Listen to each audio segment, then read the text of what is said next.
बडबड करू नको आता, थांब जरा. काय आलंय घर, थांब जरा. फायनली पोहोचलो. म्हणजे काय ग? आपण पायी आलो असतो ना तर ह्याच्यापेक्षा लवकर पोहोचलो असतो. तुम्ही ना आता नवीनच गाडी घ्या काकांसारखी. स्कूटर नकोच, कार घ्या. कार कार कशाला पाहिजे ग? 2 चाकांवर बसून पोहोचता येतं ना. येतं ना, पण खूप ऊन लागतं आणि तुमच्यासारखी तहा नाही. घसा कोरडा पडलाय जाम. ठसका पण येतोय. मी तुमच्यासाठी पटकन पाण्याची बाटली आणू का? आता चाललोय ना, चल ना. काय आहे तुमचं? आणि तुम्ही नवीनच गाडी घ्या. कळलंय मला, सारखी बडबड करू नको. चल वाजव, बेल वाजव. बस बस. सॉरी, दुसऱ्याच्या घरी आलोय ना आपण. नमस्कार. नमस्कार. तुम्ही? मला वाटलं की स्वानंदी आली. म्हणजे स्वानंदी नाही आली का अजून? छे हो, आज कुठे ती वेळेवर यायला? नाही म्हणजे क्लासचा पहिलाच दिवस आहे ना तिचा आजचा. त्यामुळे क्लासमध्ये मित्रमंडळ भेटलं असेल, गप्पा रंगल्या असतील, विसरले सगळे नियम. मी करू का फोन तिला? फोन बंद आहे तिचा. नाही काकू, ऍक्च्युली काय आहे ना, त्यांच्या क्लासमध्ये फोन अलाउडच नाहीये. त्यामुळे त्या सगळ्यांना फोन बंद ठेवावा लागतो. हो का? पण तुम्ही कसे काय इकडे? 4 दिवस हिला इथे ठेवायचं ठरलंय ना. 10वी यायची. स्वानंदी तिचा अभ्यास घेईल म्हणून. हो, पण म्हणजे कसं काय शक्य होईल ना हे सगळं? स्वानंदी सासूर भाषण आहे आता, त्यामुळे प्रायोरिटीज बदलतात तिच्याही. हो.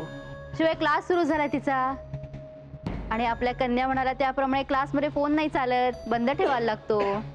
त्यामुळे मुलगी नक्की आहे कुठे हे कळायला मार्ग नसतो. त्यामुळे मला जरा कठीण वाटतंय, कसा काय घेणार अभ्यास तिचा? नाही, तशा वेळा ठरलेल्या असतात तिच्या.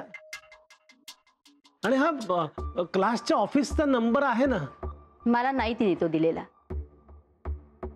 आणि जुईली इथे राहणार हे ठरवलंय कुणी? नीलने सांगितलं.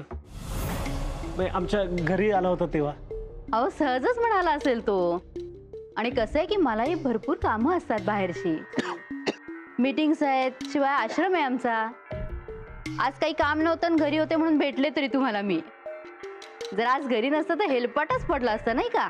नाही, पण ते काकू असतात ना नेहमी घरी. हा, मोठ्या काकू.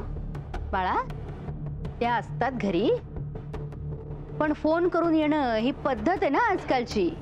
पण आजकाल तर सरप्राईज देण्याची पण नवीन पद्धत आली आहे ना. गप्प बस ग, किती बोलतेस? 1 मिनिट बाबा, मी आले. हा बघा, मी तुमच्यासाठी खाऊ आणलाय. अगं काय मुलगी कुठे गेली?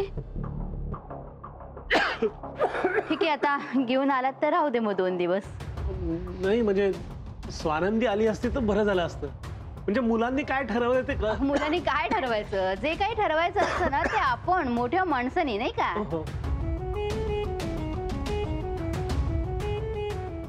बाबा हे घ्या पाणी. घ्या. आणि वरती बघून पिया म्हणजे ठसका जाईल. जुईली, स्वानंदी ताई तू कधी आली? ते बॅग कशाला घेऊन उभी आहेस तू? खाल्लेस का काही? हो.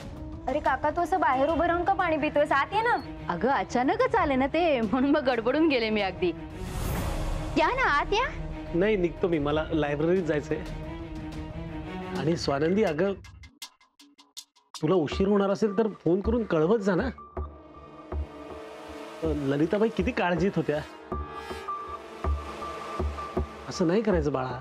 हो, ते जरा चुकलंच माझं.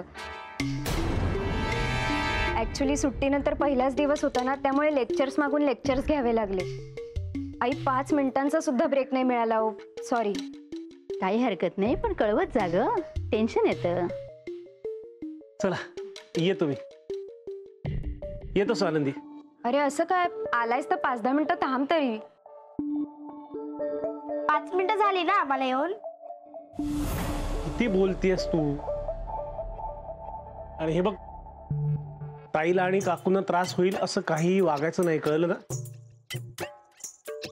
येतो मी.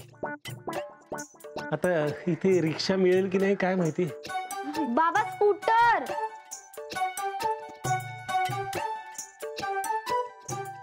हो हो हो स्कूटर स्कूटर आणली येतो हं. काळजी घे हो आणि नीट जा तू. हो बाय बाय बाय